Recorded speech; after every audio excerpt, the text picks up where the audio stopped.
আজকের নওজোয়ানের বরবাদির মূল কারণ অসৎ বন্ধু, অসৎ সঙ্গী, অসৎ প্রেম, অসৎ লোভ। সঙ্গী নষ্ট করে দিচ্ছে হাজার হাজার যুবককে, হাজার হাজার মেয়েকে, হাজার হাজার বোনকে। অসৎ সঙ্গী চিরতরে অন্ধকারের ভিতরে ঢুকায় দিছে। আল্লাহ তাআলা বলেন, আদাল্লাহুল্লাহ, আমি এক নম্বরে মনের চাহিদা গুনার মধ্যে ডুবে থাকলে পথ ভ্রষ্ট করে দেই। দুই, ওয়া খাতামা আলা সামঈহি ওয়া কলবি, অন্তর এবং দিল, এই অন্তর এবং কান, এই দুইটার মধ্যে মোহর মেরে দেয়। মোহর একবার সিল মেরে দেয়, এই দ্বিতীয় শাস্তি। তৃতীয়, ওয়া জাআলা আলা বাসারিহি গিশাওয়া, চোখের উপরে পর্দা ফেলে দেয়। তাহলে এক, পথ ভুলায় দেয়। দুই, কান এবং অন্তর মোহর মেরে দেয়। তিন, চোখের সামনে পর্দা ফেলে দেয়। এবার বলেন তো বাপ, চোখেও আর দেখে না হক, কানেও আর হকের কথা শুনে না, দিলেও আর হকের কিছু বোঝে না, আর পথও খুঁজে পায় না। এই লোকটার পরিণতি কি? ফামান ইয়াহদিহি মিন বাদিল্লাহ। এবার রব্বুল আলামিন বন্ধুকে বলে, বন্ধু, আমি নিজেই যাকে পথ ভুলায় দিলাম, দীর্ঘদিনের গুনাহ নাফরমানি, মনের চাহিদার খেয়াল খুশি মতো চলার কারণে আমি যার কান আর অন্তর মোহরে মেরে দিলাম, আমি যার চোখে পর্দা ফেলে দিলাম, বন্ধু এবার বলেন তো আমি আল্লাহকে বাদ দিয়ে তাকে হেদায়েত কে দিবে? আব্দুল কাদের জিলানী, জুনায়েদ বাগদাদি। জুনায়েদ বাগদাদির বাপের ক্ষমতা আছে, কথা বলেন না কেন? হেদায়েত দেয় কে? বলেন না কে? চিনি দিবে নাফরমান, তোকে তো তিনি ধাক্কা দিয়া ফেলে দিছে, তাকে তো তিনি মোহর মেরে দিছে, তাকে তো চোখে পর্দা ফেলে দিছে, এবার হেদায়েত দিবে কে? এই স্টেজে যদি 100 আব্দুল কাদের জিলানীও আসা কান্দে চিৎকারে, আল্লাহর কসম তোমারে তো আর কেউ বদলাইতে পারবে। যদি পারতো তো রাসূলুল্লাহ সাল্লাল্লাহু আলাইহি সাল্লাম তো নবীজির চাচা আবু তালেবকে ইমানদার বানাইতে পারতো। পারতো কিনা বলেন নাকি? কি পরিমাণ কাদা কাঁদছে নবী সাল্লাল্লাহু আলাইহি সাল্লাম আবু তালেবকে কালেমা পড়াবার জন্য, কি পরিমাণ কাঁদছে, চেষ্টা করছে। শেষ মুহূর্তে বলছে, চাচা চাচা কালেমাটা পড়েন না চাচা। বলছে না, মানুষের কাছে বেইজ্জতি হব, পড়বো না, মানুষ লজ্জা দিবে। আল্লাহ নবী সাল্লাল্লাহু আলাইহি সাল্লাম বলছে, কানে কানে বলেন, আমি কাউকে শোনাবো না, আমি শুধু হাসরের মাঠে বলবো, মৃত্যু পর্যন্ত চাচা ওয়াদা দিলাম জগৎবাসীকে শোনাবো না আপনি ঈমান আনছিলেন। কানে কানে কন। আবু তালেব বলছে না, কানে কানেও বলবো। এবার নবী বলে চোখের পানি ফেলতে ফেলতে, চাচা এমনও কইতেন না তো? ঠিক আছে চাচা, আমি কালেমাটা পড়ি, আপনি শুধু ঠোঁটটা নাড়েন, আপনি শুধু ঠোঁটটা নাড়বেন, আমি হাসরের দিন বলবো, মাওলা আমার চাচা কালেমা পড়ছিল এজন্য ঠোঁট নাড়ছে, এর সুযোগ দেন। চাচা বলছে না না না, আমি ঠোঁটও নাড়ব না। আল্লাহ নবী তখন অঝরে কাঁদতেছিলেন আর চোখের পানি ফেলে বললেন, চাচা আপনি জাহান্নামের আগুনে জ্বলবেন, আমি সইব কেমন? আবু তালেব নাফরমান তখন কি বলছে জানেন? আন্নারু খায়রুম মিনাল আর। মুহাম্মদ, মানুষের কাছে লজ্জা পাওয়ার চাইতে আগুনে জ্বলা অনেক ভালো। বাপ, নিজেদের জিন্দিগিতে একবার ভাইবা দেখেন, আমিও ভাবি আপনিও ভাবেন, এমন আচরণ আমার মধ্যে আছে কি? 3 দিন ধরে যে বাড়িতে মেয়ের বিয়েতে, ছেলের বিয়েতে যে ডেকসেট বাজাইলেন, কারে খুশি করার জন্য? হ্যাঁ, 1 লক্ষ টাকার গেট, এরপরে গায়ে হলুদের এই নগ্ন অনুষ্ঠান কার জন্য করলেন? বেড়া বেড়ি সব, যুবক যুবতী সব একই মাইক্রো প্রাইভেট কারের ভিতরে যাতাযাতি করে বহাইয়া একখান থেকে একখানে নিলেন, কার জন্য? পুরা প্যান্ডেলের ভিতরে একসাথে বেড়া বেড়ি একত্রে খায়, নাচে, গায়, ফুর্তি করে, কার জন্য? শুধু সমাজ, সোসাইটি, পরিবেশ, সোসাইটি মেনটেন করছেন, সমাজ মেনটেন করছেন। ছেলেরা চাইছে, মেয়েরা চাইছে, বাচ্চারা চাইছে, এতে হেতে চাইছে, তো মালিক তিনি কি চাইছিল? ওনার কথা মনে হয় নাই? রাসূল সাল্লাল্লাহু আলাইহি সাল্লাম তার কথা মনে হয় নাই? বলেন, কিয়ামতের দিন নবী সাল্লাল্লাহু আলাইহি ওয়াসাল্লামের কাছে কোরআনে আছে, ফাকাইফা ইযা জিনা মিন কুল্লি উম্মাতিন বিশাহীদ ওয়া জিনা বিকা আলা হাউলা'i শাহীদা। নবীকে বলছে আল্লাহ বন্ধু আপনার উম্মতের প্রত্যেকের আমলনামা আমি আপনার হাতে দেখাবো, আপনার হাতে আপনার সামনে পেশ করব, আপনি দেখে কথা বলবেন। আমার কাছে সুপারিশ আপনি কইরেন, মানা নাই, কিন্তু আপনি দেখে করবেন। রাসূলুল্লাহ সাল্লাল্লাহু আলাইহি ওয়াসাল্লাম যদি হাশরের ময়দানে এরকম আমলনামা খুলে উল্টায় আর পৃষ্ঠার পর পৃষ্ঠা দেখে ফজর নাই, জোহর নাই, আসর নাই, মাগরিব নাই, ইশা নাই, শনিবার রবিবার, মদ জুয়া, অবৈধ উপার্জন, গান বাদ্য, নাটক, সিনেমা, সিনা, ব্যভিচার, বেহায়া, বেপর্দা সব উল্টায়। আল্লাহর নবী সাল্লাল্লাহু আলাইহি সাল্লাম তখন বলবে উম্মত কি এটা? উম্মত আমার 23 বছরের এত চোখের পানির কথা একবারও মনে হয় নাই, কি আনছো এটা আমারে? উম্মত তুমি জানো না আমি যে তায়েফের পাথরের আঘাতে পুরা পিঠ চালনির মতো জাজরা বানায় ফেলছি? আমার শোনো নাই তুমি? আমারে যে উহুদের ময়দানে দান দান শহীদ করে রক্তাক্ত করছে তুমি শোনো নাই? আমি যে 14 দিন পেটে ক্ষুধার তাড়নায় পাথর বানছিলাম উম্মত, তোমার মনে নাই? একবারও শোনো নাই আমার ক্ষুধার কষ্ট, আমার পিঠের ব্যথা, আমার দাঁতের ব্যথা, আমার কাঁধে 2টা কড়া ঢুকে গেছে উম্মত।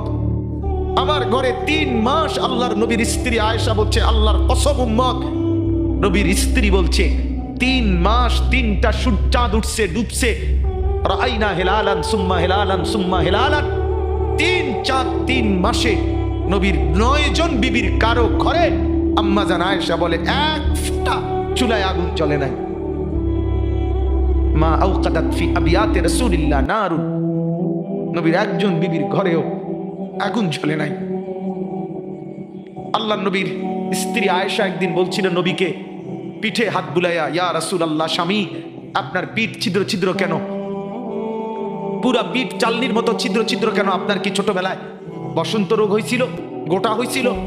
আল্লাহর নবী চোখের পানি ফেলে বলছে আয়েশা তুমি জানো না আমার এই পবিত্র দেহে তো কোনোদিন মশাও বসে না, মাছিও বসে না, পোকা বসবে কেমনে?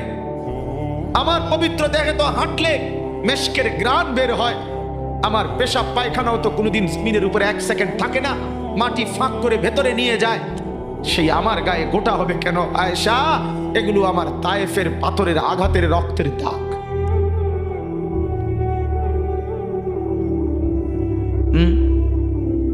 হলো না বাপ? কিছুই মনে হইল না? এভাবে ভুলে গেলেন, ভুলে গেলেন? রাসূলুল্লাহ সাল্লাল্লাহু আলাইহি সাল্লামকে একবারও মনে হলো না?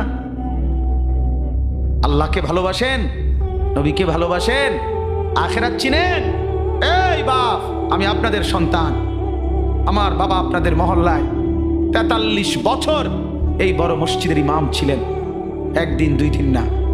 আমি এই মাটিতে বড় হওয়া ছেলে, এই প্রাইমারি স্কুলের ছেলে, এখানেই বড় হয়েছি, এরা সব আমার আপনজন। আমি আমার আপনজনদেরকেই শক্ত করে বললাম আমি যদি কারো ভাতিজা হই আপনি আমার চাচা, আমি চাই আমার চাচা যেন হয় জান্নাতি।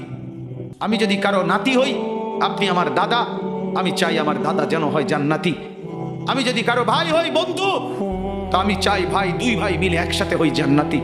আল্লাহ তোমাকেও তৌফিক দেন, আমাকেও তৌফিক দেন। দোয়া করি বাপ, দোয়াও চাই। জিন্দগি বদলান যুবক, জিন্দগি বদলাও। দিবা ঋষির ফিকির আমার, জিন্দগি চেঞ্জ করেন, জীবন চেঞ্জ করেন। ফজরের নামাজে অভ্যস্ত হন। আল্লাহর কসম বন্ধু, ফজরের নামাজ যে পড়বে না সে ইমাম মাহাদিকে খুঁজে পাবে না, সে দাজ্জালের অন্তর্ভুক্ত হবে। এটা হাদিস। মাহাদি পাবে না, দাজ্জালের অন্তর্ভুক্ত হবে। এই সমস্ত মাথার সেলুন কাটিং চুল যেগুলো উঁচা, সামনে বড় বড় চুল, এদিকে চুল নাই এদিকে চুল নাই, সব দাজ্জালের চুল। বিশ্বাস করো, একেবারে পরিষ্কার হাদিস, মুসলিম শরীফের হাদিস। আল্লাহর নবী বলছে দাজ্জাল হবে শাবুন কাতাতুন, দাজ্জাল হবে যুবক, আর দাজ্জালের চুল হবে এলোমেলো। এই জন্য দুশ্মন এটাকে জনপ্রিয় করে দিছে। এদিকে নাই এদিকে নাই, ওইদিকে নাই, এখান দিয়ে নাই, এখান দিয়ে ফেলাই দিছো, ওইখান দিয়ে উঁচা করে রাখছো, সামনে দিয়ে ঝাঁকড়া বানায় রাখছো। কি করছো বাপ? কোনোদিন জিজ্ঞাসা করলা না এটা কার থেকে নিলা? কি এটা? এটা কি মডেল নিলা? সেলুন থেকে বুঝি মানুষে মডেল নেয়, নাফিদ বুঝি ডিজাইনার হয়। হ্যাঁ, এটা বুঝি একটা রুচি হইলো। হ্যাঁ, কি পড়লা বন্ধু? এত বাংলা, এত অঙ্ক, এত ইংরেজি বই, এত পদার্থ, এত অপদার্থ, এত জীববিজ্ঞান, এত জড় বিজ্ঞান, এত কিছু কই গেল? এরপরে সব থুইয়া নাফিতের থেকে গিয়া ডিজাইন আনলা। কথা বলেন না কেন? নাফিত থেকে কেন ডিজাইন আনলেন? নাফিত কেন সাজাই দিবে মুসলমানকে? মুসলমানকে সাজাবে তো রাসূলুল্লাহ সাল্লাল্লাহু আলাইহি ওয়াসাল্লাম। এক সাহাবী বলছেন, নবী কেমন ছিল জানো? যার সারা অঙ্গ একসাথে দেখলে সবচেয়ে সুন্দর, প্রতি অঙ্গ আলাদা আলাদা দেখলেও সবচেয়ে সুন্দর। আরেকজনকে বলছে, আপনি বলেন তো। আরেক সাহাবী বলছে, আমি বলি। যে নবী ছিলেন এমন যাকে একবার দেখলে আবার দেখতে মন চায়, দ্বিতীয়বার দেখলে প্রথমবারের চাইতে আরো সুন্দর মনে হয়। যত তারে দেখি তত সুন্দরই লাগে। তিনি ছিলেন এমন। আল্লাহ তাআলা মেরাজে, এই যে এই মাস, 7 আসমানের উপরে আরশে আজিমে আল্লাহ তাআলা নবীকে নিয়ে গেলেন। যখন আরশের উপরে আল্লাহ তাআলা রাসূল সাল্লাল্লাহু আলাইহি সাল্লামকে দাঁড় করাইলেন, এইবার আল্লাহ বললেন, বন্ধু কোনানে আনছি জানেন? আপনি জানেন কোথায় আনছি আপনারে? কয় যে আপনি যখন ছোটবেলায় জন্ম নিছেন, ছোট্টবেলায় ফেরেশতাদেরকে বলছিলাম, ফেরেশতারা আমার বন্ধুকে কোলে নাও, নিয়া আমার সৃষ্টির পূর্ব থেকে পশ্চিম পুরা দিগন্ত ঘুরাও, আমার গোটা সৃষ্টিকে বলো যে তারা যেন দেখে বন্ধু আমি কেমন বানাইলাম।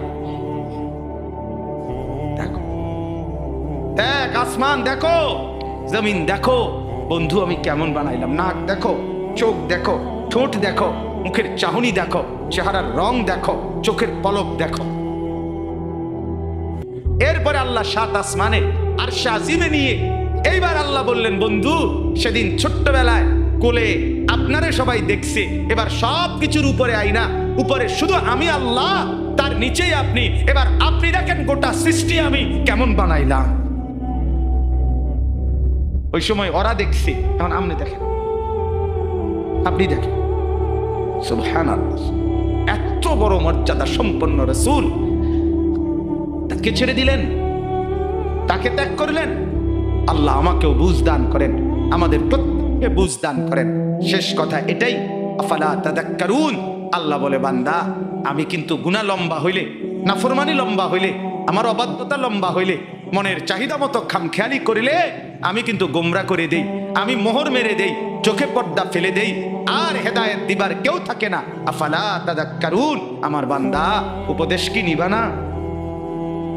উপদেশ গ্রহণ করবা না? তবুও তো বলেন আল্লাহকে, আল্লাহ আমরা উপদেশ নিলাম, আমরা আপনার নাফরমানি করব, আপনার রাসূলের অবাধ্যতা করব না। যুবক ভাইয়া, নামাজ পড়ে, নামাজ পড়ে, 5 ওয়াক্ত নামাজ পড়ে, অশ্লীলতা উলঙ্গপনা থেকে, বেহায়াপনা থেকে ছুটেন। নারীর ফাঁদে পড়বেন না, নারীর পিছনে পড়বেন না, অনর্থক কোনো মেয়ের প্রেমে পড়বেন না। আল্লাহ তাআলাই হালাল ভাবে একজন উত্তম স্ত্রী আল্লাহ মিলাই দেবে ইনশাআল্লাহ। এটা কোরআন, এটা আল্লাহর ওয়াদা। বান্দা আমি তোকে বানিয়েছি, তোর জন্য যদি আমি এত উপকরণ তৈরি করি, একজন স্ত্রী তো তোর জন্য আমি বানাইছি। অতএব দয়া করে আমার বন্ধু, আমার জওয়ান অনেক ছেলে বসছেন, সবার কাছে অনুরোধ, আমরা 5 ওয়াক্ত নামাজ পড়ার নিয়ত করি, বলেন ইনশাআল্লাহ। সর্বশেষ কথা হলো, ওয়াকালু মা হিয়া ইল্লা হায়াতুনা দুনিয়া নামুতু ওয়া নাহইয়া ওয়া মা ইউহলিকুনা ইল্লা দাহর। আল্লাহ বলে, যখন আমি কাউরে গোমরা করে দেই, মোহর মেরে দেই, চোখে পর্দা ফেলে দেই, আল্লাহ বলে, হে তখন কে রুমে জানুনি? আল্লাহ হে ও এ রুম। সে তখন বলে, জীবন কেবলই এই দুনিয়াতে, কারণ তার তো আর কি নাই, হে সাইড মনো নাই, কথা বুঝেন নাই? সে তখন বলে, জীবন কেবল এই দুনিয়ায়, নামুতু ওয়া নাহিয়া, কেউ মরবো কেউ বাঁচবো, ওমা ইউহলিকুনা ইলা দাহর, সময়ের আবর্তন, কালের আবর্তন, কেউ মরছে কেউ জীবিত হচ্ছে। এখানে আলাদা কোনো স্রষ্টা, আলাদা কোনো তৈরিকারী, এটা কিছু নাই। কালের আবর্তনে, সময়ের আবর্তনে কেউ মরবে কেউ বাঁচবে। সময়ের আবর্তনে প্রথমে বান্দর থাকবে, ধীরে ধীরে মানুষ হয়ে যাবে। বাহ বাহ বাহ বাহ। যখন আল্লাহ ভুলে যায়, আখিরাত ভুলে যায়, তখন আমি যে একটু আগে বলছি যে পরকাল ভুলে গেলে, আল্লাহ ভুলে গেলে নিজেকেই ভুলে যায়, তখন গিয়া বান্দরের জিগায়, বান্দরের কাছে গিয়া জিগায়, এই যে ভাই বান্দর, চাই দেখেন তো একটু আমারে চিনেননি? বান্দরে কয়, হ চিনছি তো, আপনি তো আমার লগে আসলেন, আমরা লগে, আপনি এনে গেলেন কা? কয়, এটাই তো আমি জিগাইতে আসছি, আমি তো আসছিলাম আপনার লগে, আমি ওনে গেলাম কা? নাউযুবিল্লাহ, নাউযুবিল্লাহ। অতএব কোরআন থেকে বঞ্চিত হলে আখিরাত মেলে না, পরকাল মেলে না, আল্লাহকে আর খুঁজে পাওয়া যায় না। নিজের অস্তিত্ব ভুলে যায়। আল্লাহ বলেন ওয়ামা লাহুম বিযালিকা মিন ইলম ইনহুম ইল্লা ইয়াযুন্নুন। আল্লাহ বলে মূলত এদের কোনো জ্ঞানই নাই। যারা দুনিয়াকে নিয়ে ব্যস্ত থাকে এরা মূর্খ নাদান অজ্ঞ। ইনহুম ইল্লা ইয়াযুন্নুন, তারা নিজের খেয়াল খুশি মতো চলে, অনুসরণ করে, বলে। আল্লাহ বলেন মূলত জীবন বলা হয় দুনিয়া না আখিরাত। জীবন মূলত কি বলেন না? অতএব বাপ, আপনাদের কাছে অনুরোধ, রাত গভীরে এতটুকুই কথা। মূল বক্তব্য দুইটা। একটা ছিল প্রথম বলছিলাম আল্লাহর কোরআন পড়বেন, বলেন ইনশাআল্লাহ। মনে আছে না কথাটা? কোরআন পড়েন, তরজমা পড়েন, অর্থ পড়েন, শুধু বাংলা অনুবাদটাই পড়েন, দেখবেন কলিজার মধ্যে নূর আসবে ইনশাআল্লাহ, আলো জ্বলবে, আলো, সব ভালো লাগবে, নতুন করে ভাবতে শিখবেন, আল্লাহ তাআলা তৌফিক দিবেন। দুই, গুনার অনুসরণ করবেন না, নাফরমানি দীর্ঘদিন লম্বা করবেন না, নাফরমানি লম্বা করবেন না।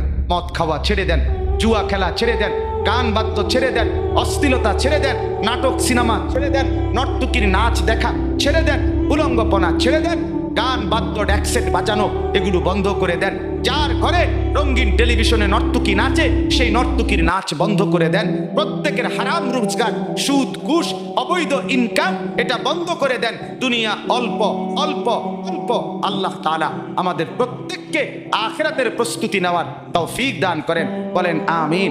আমি আমার আব্বার জন্য দোয়া চাই। আমার আব্বা আপনাদের মাঝেই ছিলেন, আল্লাহ তাআলা যেন বাবার কবরকে নূরে নূরে ভরপুর করে দেন। আপনাদেরও যাদের বাবা নাই তাদের জন্য দোয়া করি। মা আমার অসুস্থ, হাসপাতালে ছিলেন 3 দিন, আজকে মাকে আনা হয়েছে বাসায়, তো মাও অসুস্থ, মার জন্য দোয়া করবেন। ভাই বেরাদর সহ আমরা সবাই আপনাদেরই সন্তান, আপনাদেরই কাছে বড় হওয়া। আল্লাহ তাআলা আমাদের সবাইকে আন্তরিকতা, মহব্বত, সম্পর্ক দান করেন। যেই ছেলেগুলো এই মাহফিলের ইন্তজামের জন্য কষ্ট করেছে এরা আমাদেরই পরিচিত, আমার কাছে গেছে। আমি আজকে সত্যিকার অর্থে আমি কোনোভাবে, আমার আরো 2টা বয়ান ছিল মাগরিবের পর, আমি আরো 2টা মাহফিলে বয়ান করে এরপরে আসছি। মূলত আমি কোনোভাবেই মিলাইতে পারতেছিলাম না, কিন্তু আমার ছোট ভাই সহ এরা ছেলেরা এমন জাতা দিয়া ধরছে, আলহামদুলিল্লাহ আল্লাহই মিলাইছে। সব শুকর মালিকের। আল্লাহ তাআলা ছেলেদেরকে উত্তম বিনিময় দান করেন। এই মাহফিলখানা আল্লাহ তাআলা এই মাহফিলখানা কিয়ামত পর্যন্ত কায়েম দায়েম করে দেন। ছোট্ট পরিসরে কষ্ট হয়েছে অনেকের, বসতে দাঁড়াইয়া ছিলেন, আল্লাহ তাআলা প্রত্যেককে উত্তম বিনিময় দান করেন। হ্যাঁ, অনেকে ইন্তেকাল করেছে, প্রবাসে আছে, বিভিন্ন জন বিভিন্ন পেরেশানিতে দোয়া চাইছে। আমার এক বোন আমারে কিছুদিন বলছে, আগে এখনো বোন আছে বাসায়, তো বোন আমারে বলতেছে, ভাই এখনকার মানুষের 2 কথা সবসময় মনে রাখবি। আমি কই কি? এক, হয় ব্যস্ত নয় অসুস্থ। এই মেজো হয় ব্যস্ত নয় কি অসুস্থ। এই হলো বর্তমান মানুষের পরিচয়, হয় ব্যস্ত নয় অসুস্থ। আল্লাহ তাআলা আমাদের প্রত্যেককে ঈমান আমলের দৌলত দান করেন। এবার আমাকে দে, আমাকে দে, আমাকে দে, আমাকে দে। ইলা রাব্বিহা নাযিরাহ, সরাসরি আমাকে দেখবে। এত সৌন্দর্য, এত দয়া, এত মায়া, এত আয়োজন, এত সুখের উপকরণ সব যিনি বানিয়েছেন বলো তো বন্ধু, সেই মালিককে যখন দেখবে মালিক কেমন সুন্দর হবে। আল্লাহ আপনি তৌফিক দান করে। মালিক দেওয়ার জন্যই চাচ্ছি। চলেন ভাই, আমিও নিয়ত করি, আপনিও নিয়ত করে। ভালো হই বাপ, যুবক ভালো হো ভাই। এই বন্ধুর কথা ফেলে দিও না, ফেলে দিও। সে তোমার বন্ধু না যে উলঙ্গ ছবি দেখায়, সে তোমার বন্ধু না যে তোমার বিড়ি খাওয়া, সিগারেট খাওয়া শিখায়, সে তোমার বন্ধু না যে তোমারে সারাদিন মদের আড্ডায়, জুয়ার আড্ডায় লাগায় রাখে, সে তোমার বন্ধু না। এতগুলো মসজিদে চতুর্দিক থেকে একসাথে আজান হয়, তবুও যে তোমারে আজান নামাজের কথা মনে করায় না, সে বন্ধু না, সে শয়তান, সে ইবলিস, সে বন্ধু। বন্ধু তো সে যে আল্লাহকে মনে করা, আখিরাতকে মনে করা। কোরআনুল কারীমের মধ্যে আছে, মক্কার কাফেরদের এক সর্দার উকবা ইবনে আবি মুঈত, এই নাফরমান একদিন নবীজির সামনে, তার মক্কার কুরাইশদের উপস্থিতিতে নবীজি তার ঘরে গেছিলেন, মেহমানদারি দাওয়াত দিছে, তো সবাই হাত ধুইছে খাইতে, নবীজি হাত ধোয় না। উকবা বলতেছে, মুহাম্মদ হাত ধুচ্ছ না কেন? নবী বলে, চাচা আমি হাত ধুইব না, খাবার নেব না যদি আপনি কালেমা না পড়েন। উকবা বলে, হায় মোহাম্মদ, তুমি তো আমার আটকায় দিলা, এখন যদি মেহমান ফিরাই দেই তোমাকে, তাহলে গোটা মক্কায় ছিচি পড়বে।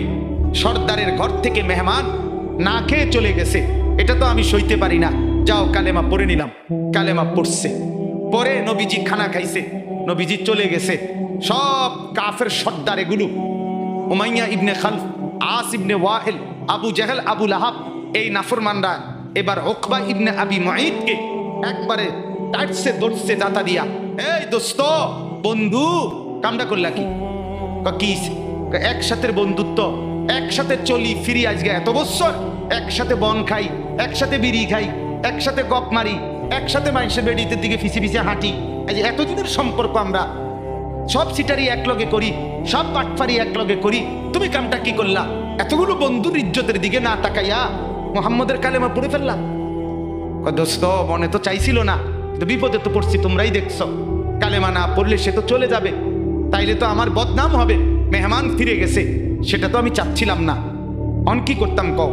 যদি বন্ধুত্ব টিকাইতে হয় আমাদের সাথে, তাইলে এখন গিয়া মুহাম্মদের সামনে নিয়ে গিয়া থুতু মারবা আর মুহাম্মদের কালেমা মুহাম্মদকে ফিরাই দিবা। এই জানোয়ার, এই বেঈমান গেছে ঠিকই, গিয়া রাসূলুল্লাহ সাল্লাল্লাহু আলাইহি ওয়াসাল্লামের সামনে থুতু মেরে এরপরে বলছে, মুহাম্মদ তোমার কালেমা তোমাকে ফেরত দিলাম। কোরআনে আল্লাহ সূরা ফুরকানের মধ্যে বলছে, ইয়াউমা ইয়াআদ্দু যালিমু আলা ইয়াদাইহি, নাফরমান অচিরেই তুই কিয়ামতের দিন এই বন্ধুর পাল্লায় পড়ে আমার নাফরমানি করে কারার কারণে এই আঙ্গুল দিয়া, এই দাঁত দিয়া আঙ্গুলে কামড়াইবি, কামড়াইতে কামড়াইতে ছিঁড়ে ফেলবি নাফরমান। আফসোস করে বলবি, ইয়া ওয়াইলাতা লাইতানি লাম আত্তাখিজ ফুলানান খলিলা, হায় মন্দ কপাল, যদি সেই নাফরমানকে বন্ধু না বানাইতাম।